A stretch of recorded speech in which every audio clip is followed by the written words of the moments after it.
বিসমিল্লাহির রহমানির রহিম। জাতীয় নাগরিক পার্টির প্রথম প্রতিষ্ঠা বার্ষিকী উপলক্ষে আয়োজিত আজকের এই ইফতার মাহফিলের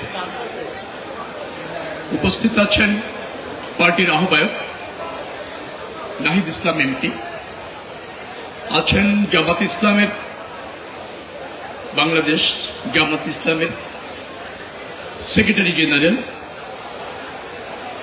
অধ্যাপক গোলাম পারোয়ার, উপস্থিত এনসিপির সর্বস্তরের নেতাকর্মীবৃন্দ এবং অন্যান্য রাজনৈতিক দল এর রাজনৈতিক নেতৃবৃন্দ, রোজাদারবৃন্দ, আসসালামু আলাইকুম। এনসিপি একটু তারুণ্য নির্ভর রাজনৈতিক দল, একঝাঁক সাহসী তরুণদের সমন্বয়ে গঠিত একটি রাজনৈতিক দল, বাংলাদেশের মানুষের রাজনৈতিক চাহিদা পূরণের একটি রাজনৈতিক দল, একটা গণতান্ত্রিক রাজনৈতিক দল, একটা প্রগতিশীল রাজনৈতিক দল। বাংলাদেশের রাজনীতিতে যে শূন্যতা তৈরি হয়েছিল তা পূরণে এনসিপি যথাযথভাবে অগ্রগামী হচ্ছে বিধায় আমার বিশ্বাস।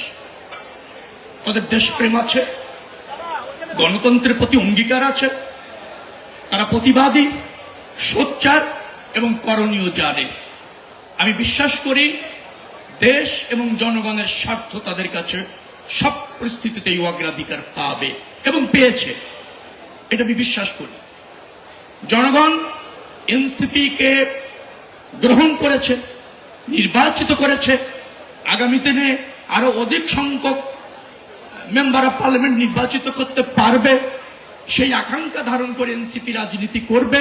এটা হচ্ছে একজন রাজনীতিক হিসাবে আমার দাবি, বিশ্বাস এবং আস্থা। নিশ্চয়ই জনগণও এনসিপি গ্রহণ করে এই নতুন রাজনৈতিক দলটিকে আগামীতে আরো বেশি জনপ্রিয় করে তাদেরকে আরো বেশি সংসদে সংখ্যাগরিষ্ঠতা দিবে, এই প্রত্যাশা ব্যক্ত করে শেষ করছি। আল্লাহ হাফেজ। বাংলাদেশ জিন্দাবাদ।